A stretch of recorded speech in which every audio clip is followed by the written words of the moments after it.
గోవిందరాజస్వామి ఆలయం తిరుపతి పట్టణంలో ఉన్న ఒక ఆలయం. ఇది తిరుపతి రైల్వే స్టేషన్ సమీపంలో ఉన్న ఒక కోనేటి గట్టున ఉంటుంది. ఇక్కడ కొలువైన దేవుడు గోవిందరాజస్వామి. ఈయన్ని శ్రీ వెంకటేశ్వర స్వామికి అన్నగా కూడా అంటారు.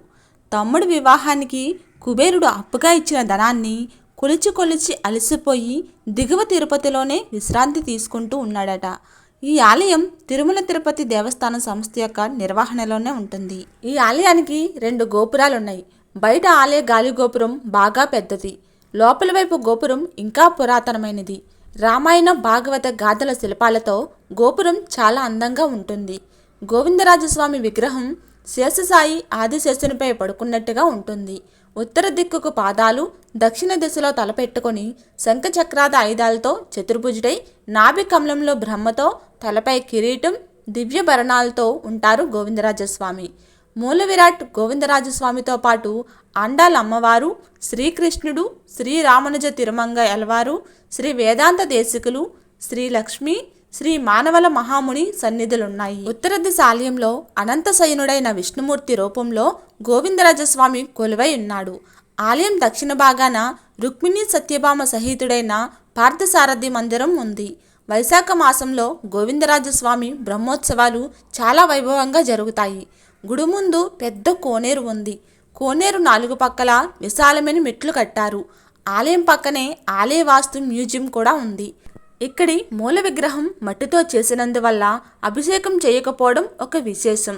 తిరుమలలోని వెంకటేశ్వర స్వామి ఆలయంలాగే గోవిందరాజస్వామి ఆలయంలో కూడా వైఖానస ఆగమ పద్ధతులే పాటిస్తారు. ఆలయంలో ఉన్న అనేక శాసనాలు చారిత్రకంగా చాలా ముఖ్యమైన సమాచారాన్ని అందిస్తున్నాయి. అన్నిటికంటే పాత శాసనం ప్రకారం 1235లో 3వ రాజరాజ చోళుడు ఈ ప్రాంతాన్ని పరిపాలిస్తున్న పాలనుడు. 1239లో వీర నరసింగ యాదవరాయలు భార్య ఆలయం రథం నిమిత్తం మరికొన్ని మరమ్మతుల నిమిత్తం కానుకలు సమర్పించింది. 1506లో విజయనగర రాజుల సాల్వ వంశ కాలంలో ఆలయం బాగా అభివృద్ధి చెందింది.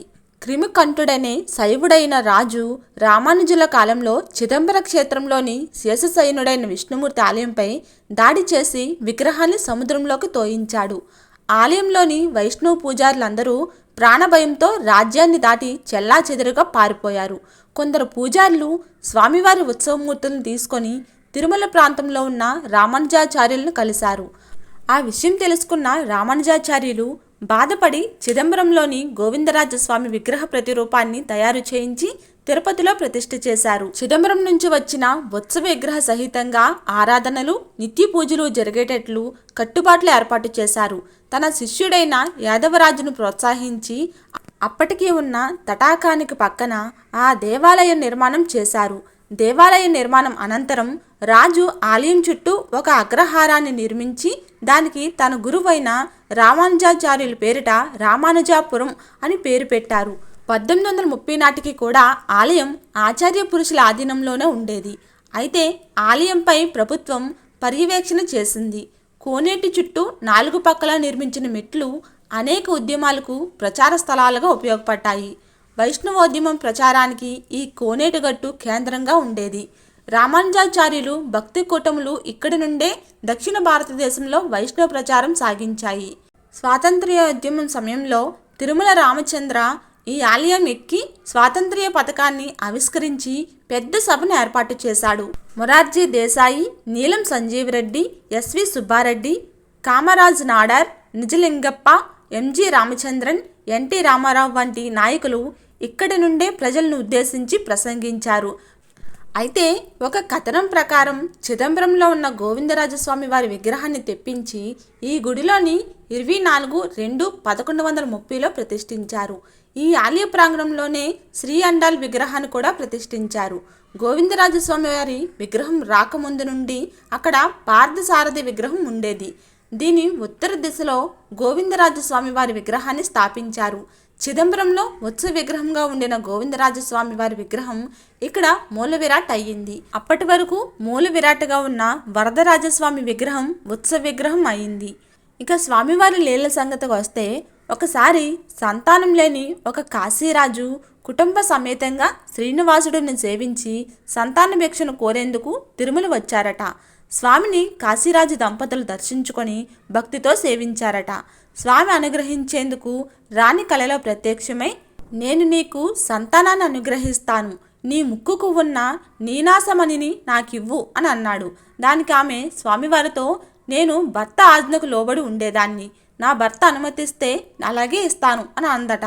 అందుకు స్వామివారు, అలా అయితే నేను నా అన్న గోవిందరాజుకు ఆధీనుడును, అతడు నీకు సంతానం ఇవ్వమని నాకు అనుమతినిస్తేనే అప్పుడే నీకు సంతానాన్ని ఇస్తాను, అంతేగాని మరే విధంగానూ కుదరదు అని అన్నాడని ప్రతీతి.